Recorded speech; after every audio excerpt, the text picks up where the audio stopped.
আসসালামু আলাইকুম। বাংলাদেশ পল্লী উন্নয়ন বোর্ডে কিন্তু নতুন একটি বিজ্ঞপ্তি প্রকাশিত হয়েছে। মূল যে বিজ্ঞপ্তিটি সেটি কিন্তু আপনারা স্ক্রিনে দেখতে পাচ্ছেন। তো আপনারা কিন্তু এখানে দেখতে পাচ্ছেন বিজ্ঞপ্তিটি প্রকাশিত হয়েছে 23 মার্চ 2025 খ্রিস্টাব্দে।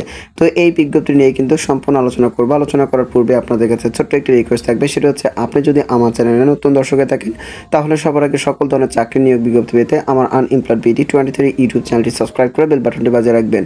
তো চলুন মূল কথা ফিরে যাচ্ছি। তার পূর্বে কিছু কথা হচ্ছে, আপনি এই বিজ্ঞপ্তিতে কোন কোন জেলা থেকে আবেদন করতে পারবেন, নারী পুরুষ উভয় আবেদন করতে পারবেন কিনা, আপনার শিক্ষাগত যোগ্যতা কি প্রয়োজন পড়বে, সমস্ত বিষয় কিন্তু আমার এই ভিডিওর মাধ্যমে আপনারা জানতে পারবেন। তো আপনারা কিন্তু এখানে দেখতে পাচ্ছেন ক্রমিক নং, পদের নাম, বেতন গ্রেড ও বেতন স্কেল, পদ সংখ্যা, ন্যূনতম শিক্ষাগত যোগ্যতা ও অভিজ্ঞতা। ক্রমিক নং 1-এ দেখতে পাচ্ছেন হিসাব রক্ষক, এখানে দেখতে পাচ্ছেন 17তম গ্রেড বেতন হবে এবং এখানে পদ সংখ্যা রয়েছে 177টি। শিক্ষাগত যোগ্যতা দেখতে পাচ্ছেন 2টি, দ্বিতীয় বিভাগ সহ বিকম পাশ হলে কিন্তু আপনি এখানে আবেদনটি করতে পারবেন। এরপর রয়েছে ক্রমিক নং 2 সহকারী আর্টিস্ট, এখানে দেখতে পাচ্ছেন 71তম গ্রেড বেতন হবে, একটি পোস্ট রয়েছে। শিক্ষাগত যোগ্যতা দেখেন শিল্পকলায় স্নাতক ডিগ্রি থাকলে আপনি আবেদনটি করতে পারবেন। এরপর রয়েছে ক্রমিক নং 3 স্টেনোগ্রাফার কাম কম্পিউটার অপারেটর, এখানে 13তম গ্রেড বেতন হবে এবং এখানে 5টি পোস্ট রয়েছে।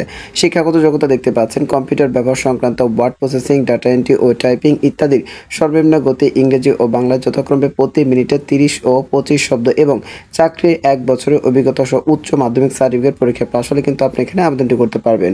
এরপর রয়েছে ক্রমিক নং 4 অফিস সহকারী বা উচ্চমান সহকারী, এখানে 13তম গ্রেডে বেতন হবে এবং এখানে 6টি পোস্ট রয়েছে। শিক্ষাগত যোগ্যতা দেখতে পাচ্ছেন 2টি, দ্বিতীয় বিভাগ সহ স্নাতক ডিগ্রি থাকলে কিন্তু আপনি এখানে আবেদনটি করতে পারবেন। এরপরে যে বিষয়টি রয়েছে দেখতে পাচ্ছেন ক্রমিক নং 5 গবেষণা অনুসন্ধানকারী, 13তম গ্রেড এবং এখানে 3টি পোস্ট রয়েছে। শিক্ষাগত যোগ্যতা দেখতে পাচ্ছেন অর্থনীতি বা পরিসংখ্যান সহ 2টি, দ্বিতীয় বিভাগ সহ স্নাতক ডিগ্রি থাকলে কিন্তু আপনি এখানে আবেদনটি করতে পারবেন। ক্রমিক নং 6 দেখতে পাচ্ছেন পরিসংখ্যান সহকারী, এখানে 13তম গ্রেড এবং এখানে 2টি পোস্ট রয়েছে। শিক্ষাগত যোগ্যতা দেখতে পাচ্ছেন অর্থনীতি বা পরিসংখ্যান সহ 2টি, দ্বিতীয় বিভাগ সহ স্নাতক ডিগ্রি থাকলে কিন্তু আপনি এখানে আবেদনটি করতে পারবেন। এরপর রয়েছে ক্রমিক নং 7 নিরীক্ষা সহকারী, এখানে 13তম গ্রেড এবং এখানে 7টি পোস্ট রয়েছে। শিক্ষাগত যোগ্যতা দেখতে পাচ্ছেন 2টি, দ্বিতীয় বিভাগ সহ বিকম পাশ হলে কিন্তু আপনি এখানে আবেদনটি করতে পারবেন। এরপর রয়েছে ক্রমিক নং 8 হিসাব সহকারী, এখানে 13তম গ্রেড এবং এখানে 36টি পোস্ট রয়েছে। শিক্ষাগত যোগ্যতা দেখতে পাচ্ছেন 2টি, দ্বিতীয় বিভাগ সহ বিকম পাশ হলে কিন্তু আপনি এখানে আবেদনটি করতে পারবেন। এরপর হচ্ছে ক্রমিক নং 9 ক্যাশিয়ার, 13তম গ্রেড এবং এখানে 2টি পদ রয়েছে এবং শিক্ষাগত যোগ্যতা দেখতে পাচ্ছেন 2টি, দ্বিতীয় বিভাগ সহ বিকম পাশ হলে কিন্তু আপনি এখানে আবেদনটি করতে পারবেন। এরপরে ক্রমিক নং 10-এ দেখতে পাচ্ছেন স্টেনোটাইপিস্ট কাম কম্পিউটার অপারেটর, এখানে 14তম গ্রেড এবং এখানে 7টি পোস্ট রয়েছে। শিক্ষাগত যোগ্যতা কিন্তু আপনার পাশে দেখতে পাচ্ছেন কম্পিউটার ব্যবহার সংক্রান্ত ওয়ার্ড প্রসেসিং, ডাটা এন্ট্রি ও টাইপিং ইত্যাদির সর্বনিম্ন গতি ইংরেজি ও বাংলায় যথাক্রমে প্রতি মিনিটে 30 ও 25 শব্দ সহ উচ্চ মাধ্যমিক সার্টিফিকেট বা সমান পরীক্ষা উত্তীর্ণ হলে কিন্তু আপনি এখানে আবেদনটি করতে পারেন। ক্রমিক নং 11 প্রশিক্ষক, এখানে 15তম গ্রেডে বেতন হবে এবং এখানে একটি পোস্ট রয়েছে। শিক্ষাগত যোগ্যতা দেখতে পাচ্ছেন উচ্চ মাধ্যমিক স্কুল সার্টিফিকেট বা সমানের পরীক্ষা উত্তীর্ণ এবং সংশ্লিষ্ট ট্রেড কোর্সে 2 বছরের ডিপ্লোমা সার্টিফিকেট থাকলে কিন্তু আপনি এখানে আবেদনটি করতে পারবেন। এরপর হচ্ছে ক্রমিক নং 12 ড্রাফটসম্যান, এখানে দেখতে পাচ্ছেন এখানে কিন্তু আপনি 15তম গ্রেডে বেতন হবে এবং এখানে একটি পোস্ট রয়েছে। শিক্ষাগত যোগ্যতা দেখতে পাচ্ছেন ড্রাফটম্যানশিপ এ সার্টিফিকেট সহ উচ্চ মাধ্যমিক সার্টিফিকেট পাস, তাহলে কিন্তু আপনি এখানে আবেদনটি করতে পারবেন। এরপর হচ্ছে ক্রমিক নং 13 অফসেট প্রিন্টিং অপারেটর, এখানে একটি এরপরে ক্রমিক নং 13 দেখতে পাচ্ছেন অফসেট প্রিন্টিং, এরপরে ক্রমিক নং 13 দেখতে পাচ্ছেন অফসেট প্রিন্টিং অপারেটর, এখানে একটি পোস্ট রয়েছে। 15তম গ্রেডে বেতন হবে।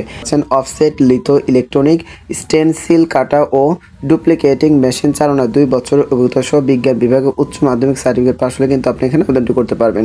ক্রমিক নং 15 দেখতে পাচ্ছেন ডাটা এন্ট্রি অপারেটর, এখানে 3টি পোস্ট রয়েছে। 16তম গ্রেডে বেতন হবে। শিক্ষাগত যোগ্যতা দেখতে পাচ্ছেন ক কোনো শিক্ষিত বোর্ড হতে উচ্চ মাধ্যমিক সার্টিফিকেট বা সমানের পরীক্ষা উত্তীর্ণ। খতে দেখতে পাচ্ছেন কম্পিউটার মধ্যাক্ষরে প্রতি মিনিটে বাংলা 20 শব্দ এবং ইংরেজিতে 20 শব্দের গতি সহ সংশ্লিষ্ট বিষয়ে স্ট্যান্ডার্ড অ্যাপটিটিউড টেস্টে উত্তীর্ণ হলে কিন্তু আপনি এখানে আবেদনটি করতে পারবেন। এরপরে ক্রমিক নং 16 দেখতে পাচ্ছেন প্রুফ রিডার, এখানে একটি পোস্ট রয়েছে। 16তম গ্রেড বেতন হবে। শিক্ষাগত যোগ্যতা দেখতে পাচ্ছেন প্রুফ রিডিং এ 2 বছরের অভিজ্ঞতা সহ এসএসসি পাস।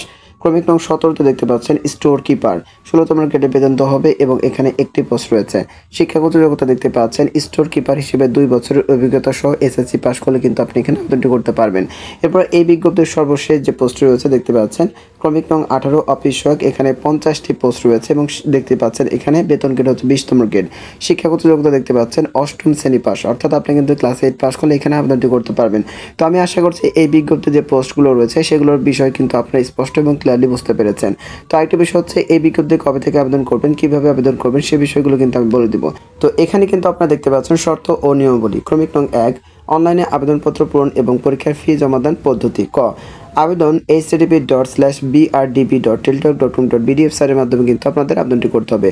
তো আপনাদের সুবিধাতে আমার ভিডিও ডেসক্রিপশন বক্স এবং প্রথম কমেন্টে কিন্তু আবেদন লিঙ্কটি এবং বিজ্ঞপ্তি লিঙ্কটি দেওয়া থাকবে, সেখান থেকে আপনারা দেখে বুঝে পড়ে কিন্তু আবেদনটি করতে পারবেন। তো এখানে দেখতে পাচ্ছেন অনলাইনে আবেদনপত্র পূরণ ও ফি জমাদান শুরুর তারিখ ও সময় 25/3/2025 খ্রিস্টাব্দ সকাল 10 ঘটিকা, অর্থাৎ আবেদনটি কিন্তু চলমান রয়েছে।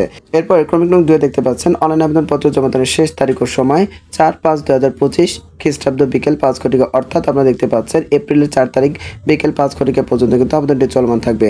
তো যারা আগ্রহী প্রার্থী রয়েছেন তারা কিন্তু এই সময়ের ভিতরে আপনারা আবেদনটি করবেন।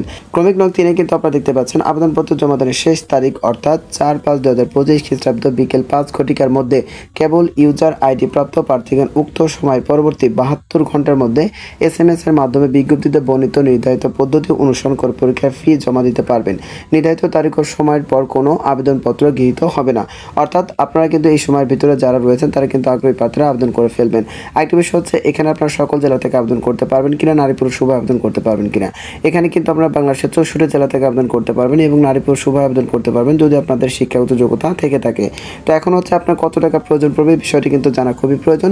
তো আপনারা কিন্তু স্ক্রিনে দেখতে পাচ্ছেন এখানে কিছু লেখা রয়েছে, এখানে কিন্তু আপনি দেখতে পাচ্ছেন কত টাকা প্রয়োজন পড়বে, এগুলো আপনারা একটু দেখে নেবেন। তো আমি আশা করছি আমার এই ভিডিওটি আপনার সামান্য হলেও উপকার এসেছে। যদি সত্যিকার অর্থে উপকার করতে পারি তাহলে সবার আগে সকল ধরনের চাকরির নিয়োগ বিজ্ঞপ্তি পেতে আমার আনএমপ্লয়েড BD23 ইউটিউব চ্যানেলটি সাবস্ক্রাইব করে বেল বাটনটি বাজিয়ে রাখবেন। আর যারা পাশে আছেন তাদের কাছে আমি চিরকৃতজ্ঞ। ভালো থাকবেন। আসসালামু আলাইকুম।